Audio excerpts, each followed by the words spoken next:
नमस्कार, स्वाती रेसिपीमध्ये आपलं स्वागत आहे। आज आहे दुसरा दिवस। हिरवा रंग म्हणजे शक्ती आणि समृद्धी। नवरात्रीचा आज हा दुसरी माळ आहे। तर आज आपण बनवणार आहे दुसरी रेसिपी नवरात्रीची। तर चला पाहूया।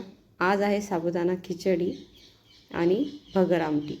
तर सर्वप्रथम आपल्याला घ्यायचं आहे साबुदाण्यासाठी शेंगदाण्याचं कूट, हिरव्या मिरचीचा ठेचा आणि एक उकडलेले बटाटा आणि चवीनुसार मीठ आणि साबुदाणा। पहिले आपल्याला तूप टाकायचं आहे।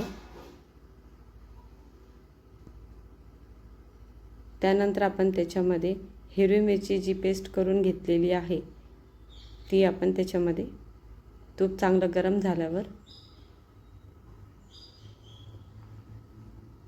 छान मिरची अशी आपली झणझणीत साबुदाणाची खिचडी आपल्याला खायला आवडते। त्यानंतर आपण त्याच्यामध्ये टाकूया साबुदाणा। साबुदाणा चांगला आपल्याला परतून घ्यायचा आहे जेणेकरून तो कच्चा नाही राहिला पाहिजे।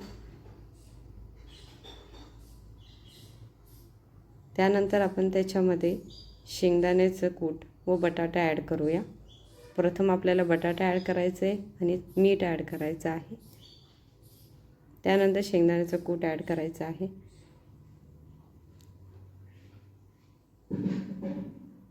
थोडीशी साखर टाकायची आहे, चवीला खूप छान लागते आणि थोडं वाफू द्यायचं आहे। आपण पाहिलं साबुदाणा खिचडी। आता पाहूया भगर आमटी। सर्वप्रथम भगर घ्यायची 1 वाटी, त्या चवीनुसार मीठ, हिरव्या मिरच्या, शेंगदाण्याचं कूट आमटीसाठी आणि आमसूल आणि मिरच्या, हे सगळं मिश्रण आपल्याला पहिले भगर आपल्याला स्वच्छ पाण्यात धुवून घ्यायची आहे। नंतर तूप टाकायचं आहे। त्यानंतर आपल्याला भगर जी आपण धुवून घेतली ती ॲड करायची आहे आणि चवीनुसार मीठ ॲड करायचं आहे। आता याला चांगलं शिजू द्यायचं। इकडं आपण आमटीची तयारी करून घेऊया। आमटीसाठी शेंगदाण्याचं कूट मिक्सरमध्ये आपण हिरव्या मिरच्या टाकून बारीक करून घेऊया, मग तूप टाकूया। आता हे आमटीचं आपलं तयार झालं आहे। कढईमध्ये तूप टाकल्यानंतर आमटीचं जे आहे पेस्ट ती आपण टाकायची, थोडं पाणी टाकायचं आहे, चवीनुसार मीठ, आमसूल ॲड करायचं आहे त्याच्यात आणि थोडीशी साखर टाकायची आहे याच्यामध्ये। आमटी खूप चविष्ट बनते।